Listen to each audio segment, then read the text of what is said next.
Hello, and welcome to Butch's Building Blocks. This is what is referred to as a wing bowl. You get wing bowls off of chunks of wood from a limb or the main trunk of a tree that has this curvature to it. These 2 points end up being your wings. Now, if you live out east, you probably have access to a lot of this wood, so it's not really an issue. If you live in the West, where I do, out in Colorado, Arizona, we don't have maples and things like that. So what do you do if you want to make a wing bowl, but you don't have the right material? Come along with me. I'll give you the dimensions, the specifications, and show you how you can make a composite wing bowl. Moving on with our composite wing bowl, I got into my scrap pile and started digging around, and I found a whole bunch of cherry, maple, and one larger stock piece of black walnut to make our wing bowl with. Now, when gluing these up, you can see the grain is running in this direction. You want to make sure that all of your pieces of grain run in the same direction when you go to glue them up. Otherwise, you'll end up with that open end grain going around your bowl, and it won't look very good. So this is a 10 by 10 piece. My lathe will actually take a 12-inch stock, but I don't like to push it that far, so we're going to go with a 10-inch piece.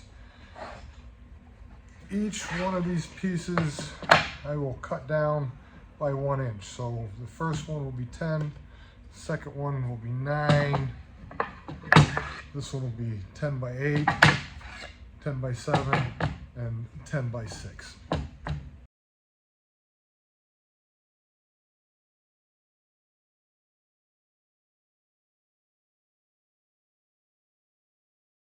Okay, so our bottom stock is 10, 9, 8, 7, and 6 inches.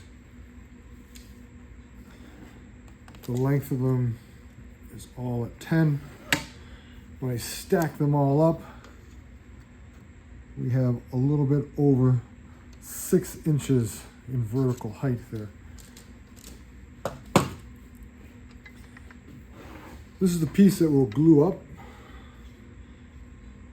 and then we'll cut these corners off so that we get a much rounder appearance, which will save us a little bumping and chipping on the lathe. I'm going to do this in 3 separate glue ups. 1, 2, and then I'm going to take the third piece of cherry and I'm going to glue them all together. This will help keep them from sliding around on the glue when I put my clamps on. Using Type Bond 3.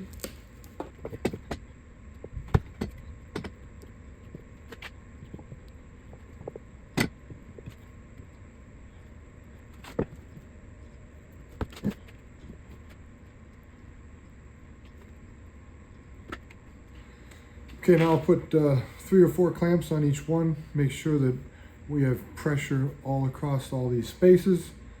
We'll let them dry for 24 hours, and then we'll come back and put that last piece of cherry on here and then stack this on top. Here's my final clamping configuration. I have 4 on this upper piece, and to be sure that I got everything on this one nice and solid. All right, we'll let them sit for 24 hours, come back and finish up. The glue up is set for those first 2 sections. Now we're going to glue this whole stack together.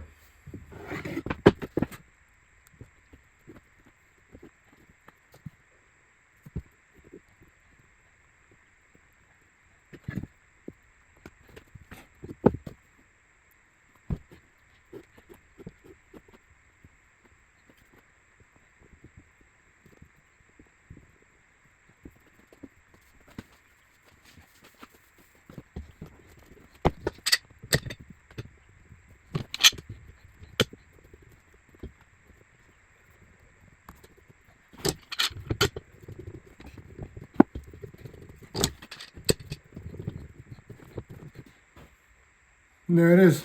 We'll let that sit for a good 6 to 8 hours. Make sure that these two glue joints are very nicely solid, and then we'll move forward. Now that we have all of our blocks glued together securely, our next step is to get on the bandsaw and cut a 10-inch diameter circle out of here.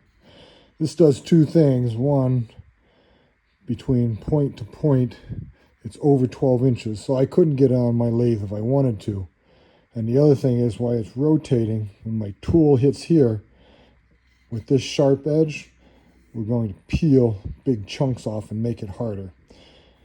Turning this curve down will make things much easier.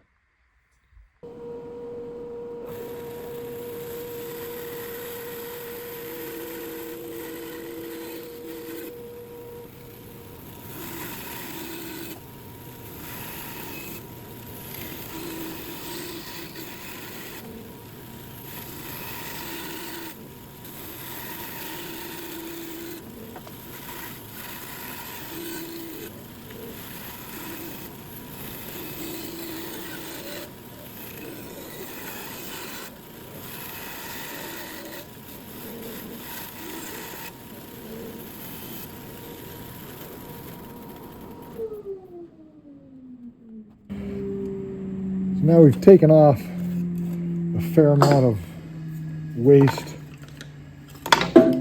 Just going to save us time when we go to turning it down. And it's starting to resemble the shape of a log. I had drawn my centers first so that I didn't have to worry about it. Now let's check to see how fast we can get it going before we get vibrations. Hopefully we can get somewhere around 600 to 700 RPM.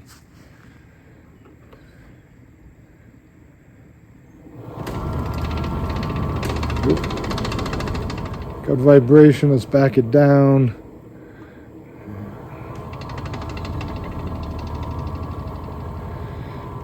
Okay, looks like we get about 690 to 730.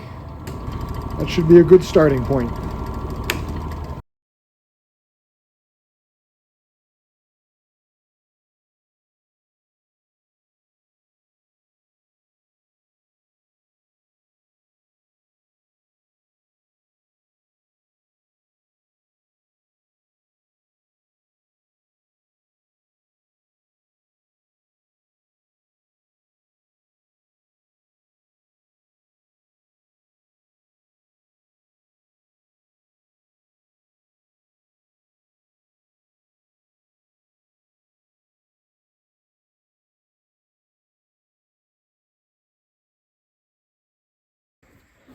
The jaws on my chuck are 2.5 inches inside to inside, which I've marked with my calipers. We'll put these on here.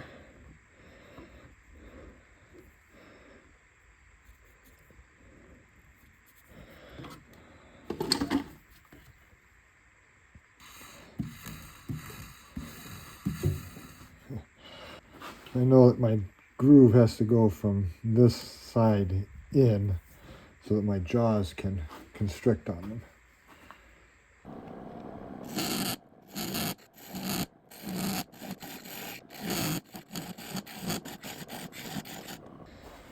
All right, let's test these out to see how they work.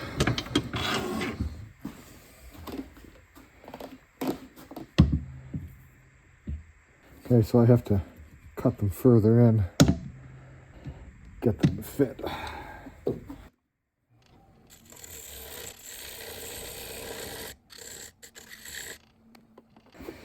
All right, test number 2.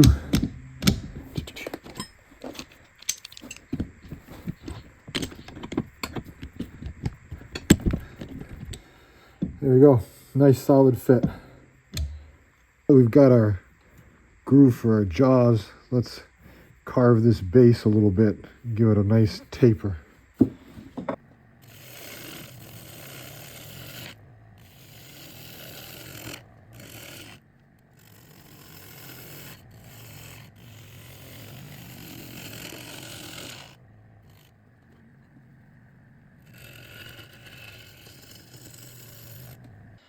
Yeah, it gives us a nicer surface to work off of. Remounted our block. Now it's time to start carving out the center.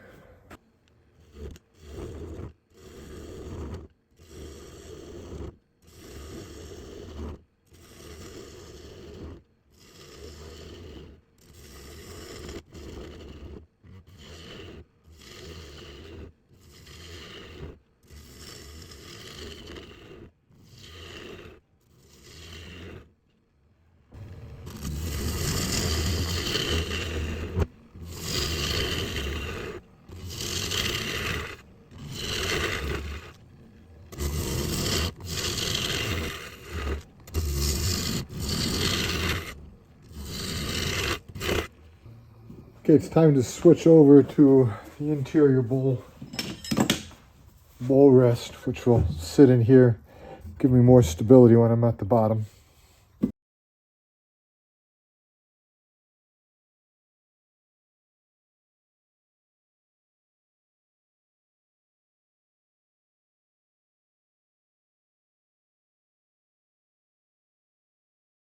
I think I made a calculation error when I went from 10, 9, 8, 7 to 6 inches. I believe that I should have done maybe 10 to 9.5, 8.5, 7.5, 6.5, or maybe even a smaller drop, maybe by 1/8 of an inch. As you can see, there's still a very large amount of flat surface here and here. So I'm going to take this outside edge of the bowl down until I can get these flat surfaces to disappear. My guess is that this top ring of cherry is going to come off because I don't think I have enough mass here in order to get it to taper properly. All right, so we took the cherry ring off. You can still see a little bit of flat there and a little bit of a flat there. I'm hoping I'll have enough of this maple left to keep it on top. It's getting very close. Just one spot right there that has to come out yet, and a very, very tiny piece there. I'm going to lose some of that maple ring, but that's the way things go. There's still a very small piece right here. You can see it that needs to come down before we can continue. But the other side is nice and smooth.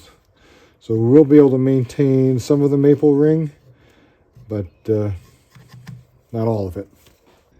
Now nice and smooth.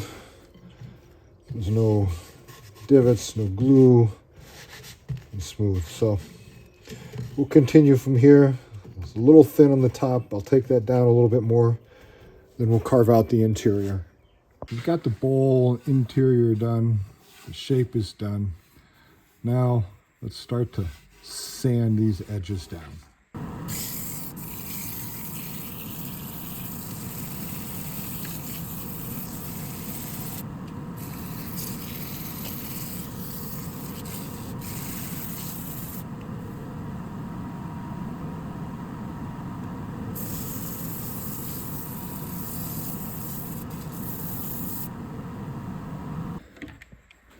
Okay, now we're going to continue with a little bit of bowl sanding with a pad that's flexible, 220 grit.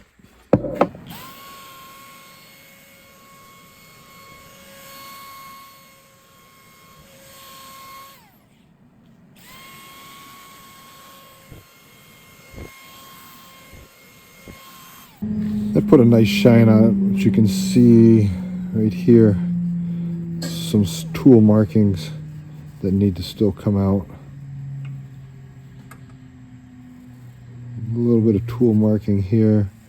Got some chatter there. I'll have to sand that down some more. And then back to the tool markings. This is the open end of the grain. It's the hardest end to sand. We sanded with 220.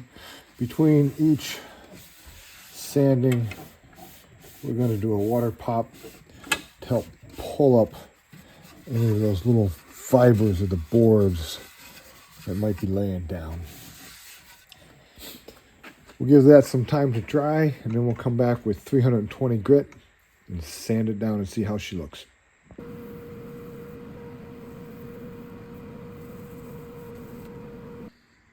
Here's what our bowl's looking like after sanding at 320 grit. No tool marks, no scratches, nothing. Looks beautiful. Now that it's all sanded and polished, looking really nice, let's add some beeswax and mineral oil to it.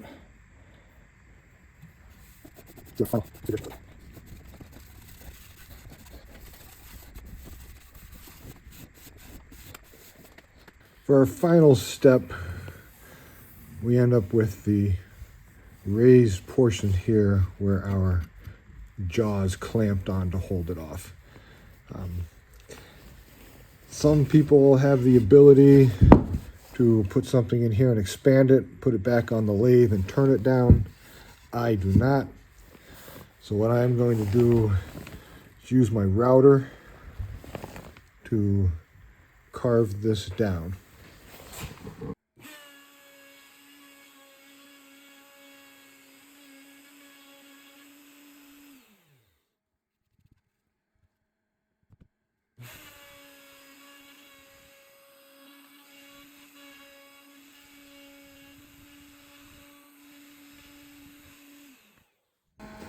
So now I have to do is a little bit of sanding here to smooth this out. Not only does it get rid of that ugly piece that's in there, but it also gives me a nice flat surface in order to put my brand mark on it. Here's our final product. We could probably call this closer to a volcano bowl than a winged bowl, but it still is pretty magnificent with the 4 different woods. Came out very nicely. You can see the grain pattern on it is different, and yet they're all associated. All in all, it's a pretty darn good bowl, even though it didn't quite come out the way I wanted it to.